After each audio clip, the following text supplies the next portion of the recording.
तुम्ही अन्न औषध या कार्यालयाला भेट दिली त्या संदर्भात आपण काय सांगणार? आम्ही सहाय्यक आयुक्त अन्न औषध प्रशासन नांदेड यांना मागील 1 वर्षापासून जनतेच्या हितार्थ किंवा जनतेच्या ज्या काही सेवेसाठी आम्ही जिल्ह्याभरात अन्न औषध प्रशासनामध्ये मोठ्या प्रमाणात भेसळ चालू आहे आणि जिल्ह्यामध्ये नागरिकांच्या आरोग्याची खेळल्या जात आहे।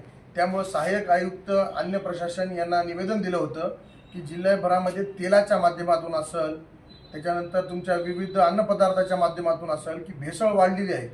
जर जास्त प्रमाणात पाहिलं तर तेलाच्या माध्यमातून या ठिकाणी भेसळ वाढलेली आहे। नांदेड सिडको MIDC मधील संतोष इंडस्ट्रीज जी की तेलाची पॅकिंग करणारी कंपनी आहे, त्या कंपनीमध्ये भेसळ व्हायली म्हणून आम्ही सहाय्यक आयुक्त साहेबांना तक्रार दिली होती। नेमकं त्या कंपनीमध्ये काय भेसळ झाली सर? त्या ठिकाणी बाहेरच्या कंपनीतून तेल आणून डायरेक्टली पॅकिंग करून विकल्या जात आहे, जसं की ते तसं करू शकत नाही। टेस्टिंग रिपोर्ट वगैरे त्या ठिकाणी कंपनीकडं कोणतीही लॅब नाही, कंपनी स्वतः कोणत्याही त्या ठिकाणी जर जाऊन बघितलं, आमच्याकडे त्याचे व्हिडिओ सुद्धा आहेत सर, त्या कंपनीवर व्हिडिओ जर कंपनी आपण बघितलं तर कंपनीमध्ये टेस्टिंगची लॅब नाही, स्वच्छतेचं नाही, कामगाराचे कोणतेही नियम त्या ठिकाणी पाळले जात नाही। सर, त्या कंपनीवर तुम्ही आरोप केला, तुमच्याकडे काय पुरावे आहेत?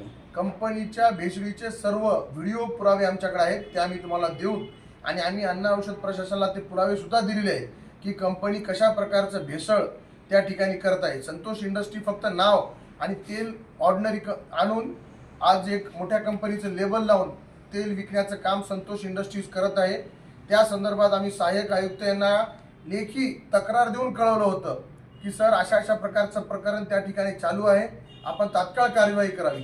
पण प्रशासनाच्या हलगर्जीपणामुळं आज सुद्धा त्या ठिकाणी मोठ्या प्रमाणात भेसळ चालू आहे।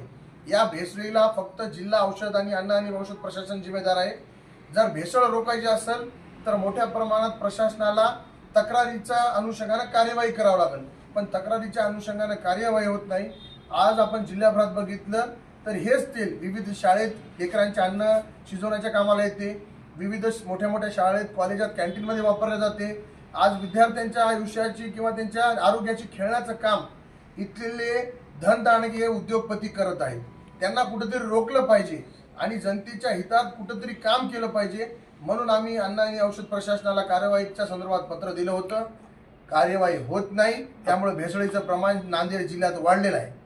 आपण गेल्या 1 वर्षापासून ह्या संतोष इंडस्ट्रीज कंपनीच्या विरोधामध्ये या कार्यालयाला आपण चक्रा मारत आहात, त्या आज मी आपण ह्याच कार्यालयामध्ये आले, ते आपण संबंधित अधिकाऱ्याशी चर्चा झाली, काय विषय झाला?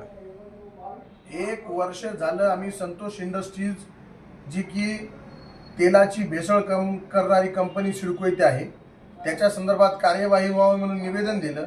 त्याचे रिपोर्ट मागवण्यासाठी साहेबाला वारंवार विनंती केली, पण आतापर्यंत साहेबांनी कोणतीही सकारात्मक कार्यवाही केली नसल्यामुळं या ठिकाणी कंपनीचा दबदबा वाढलेला आहे। कंपनी मोठ्या प्रमाणात आता भेसळीचं काम सुरू झालेलं आहे।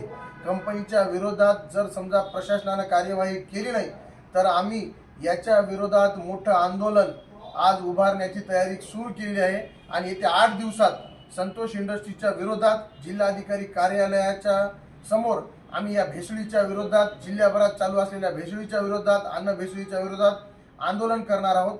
ही या ठिकाणी प्रशासनाला मी विनंती असेल, इशारा असेल या ठिकाणी देतो।